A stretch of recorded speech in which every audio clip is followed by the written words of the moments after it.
Greetings to you all, my lovers. I hope niyaphila.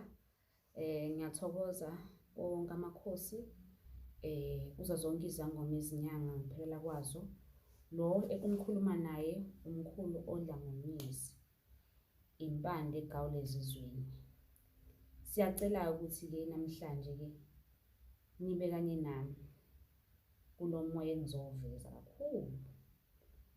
Namhlanje ngithanda nje ukubeka udaba lokukhuluma kakhulu as umntwana wedlozi umuntu wesifazane.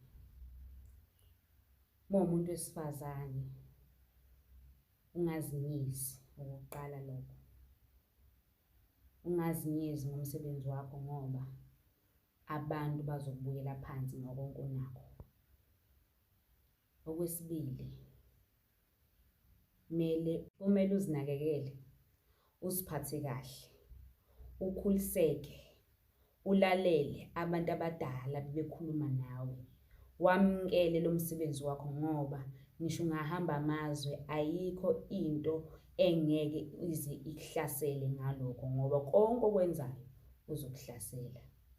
Uzobona umoya ukuthi no, lento lena kumele ngiyenze ngoba vele kwakumele ukuthi ukwenze ekuphileni kwakho nasekuphakameni kwakho. So lento lena kumele ilungiswe kakhulu, zonke izinto siphakame, abantu abadala baphakame kakhulu, kube khona ushintsho, ubone i-change emzimbeni nasemqondweni nasenhlizweni. Nawe la uhamba khona kube khona umoya wezulu okuhlangabezayo ukuze yonke into yakho iphumelele.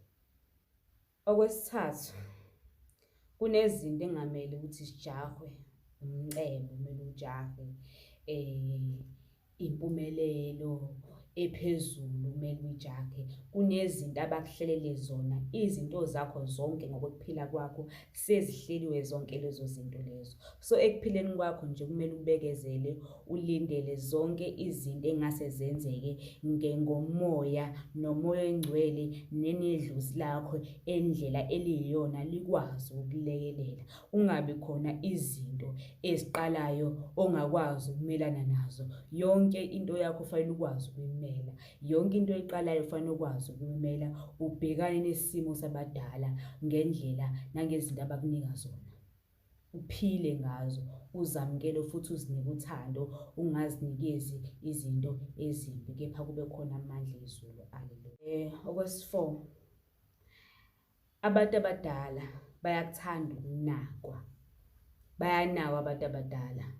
Futhi uma umuntu wesifazane bakuhlala kakhulu ngoba uma ukuthi khona insizwa ngempela eziphila kuwe noma izalukwazi ziyatefa, ziyathanda ukunakwa, zithi mntanami ngenzela itiye ngilambile ukuthi indoda iyalwa ithi ngomile mina la emsamo.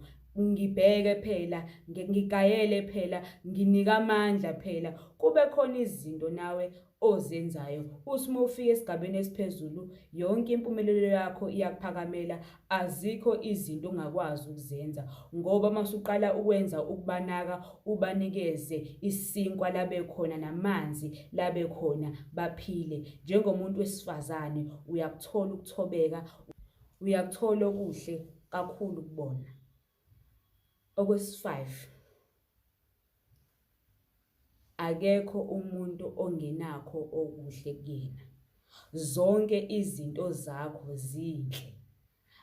Ingoba awukazifuni, awukakazinuki ukuthi singakephi. Faqala uzinuke wena, uphinde unuke lezi zinto, ulangazelela umoya wakho ukuthi ukholelaphi. Nedlozi lakho melikhona, fanele ulizwe leli dlozi lakho, luwenze lo msebenzi walo. Ucace ukuthi leli dlozi leli lizokwenza ini, lizokwenza nhloboni, lizophakama ndlelani emsebenzini wabadala. Lizokukhanyisela kanjani? Yizona zonke izinto lezo kumuntu omele azibheke. Kungabi khona izinto wena ongakwazi ukuzenza, zonke izinto ukwazi ukuzenza. Uyangizwa yini? Mawukwazi ukuphila ke mntana wethongo, uqine ngempela. Ngiyabonga nawe bhuti lapho, nawe gogo, nawe sisi.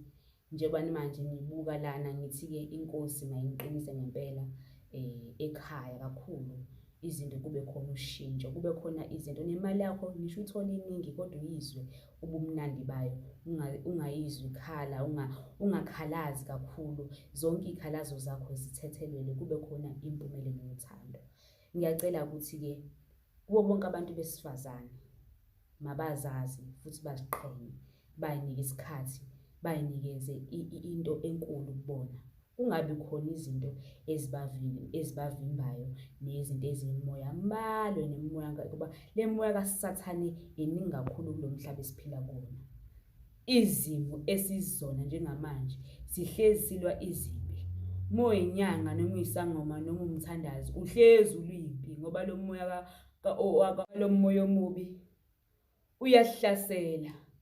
Uyasifuna la sikhona sisaguqe phansi uzwe uthi nansi lento lena izongihlasela-ke manje ngoba lento engiyenzayo iwukhanya izoshintsha into ethize kulo muzi womuntu noma kuzile gcikela la ekhaya izoshintsha bese kuba khona-ke le moya ezovala isimo esinjalo. Yingakho ngithi zonke izinto manje kumele ziphakame manje. Asilweni bantu besifazane, siqineni, silwe le mpi lena, silwe le mpi lena, sikwazi ukuphakama. Sisime sifika phezulu emkhathini, sesilwa ngemoya yemkhathi engalunganga, sihlangane nomoya wezulu, kube khona impumelelo, kube khona ukubusiseka okuqhamuka ezulwini nasemakhosini amakhulu esikhothama kuwona, esiphakama kuwona ngazo zonke iy'khathi. Siyacela-ke emakhosini amakhulu ngithi-ke umkhulu odla ngonyezi lo impande egawula ezizweni. Ngithanda nje ukubonga ithuba, niphile kakhulu, ngiyanithanda. Nibe bahle kakhulu, niqhakaze, niboqhakaze.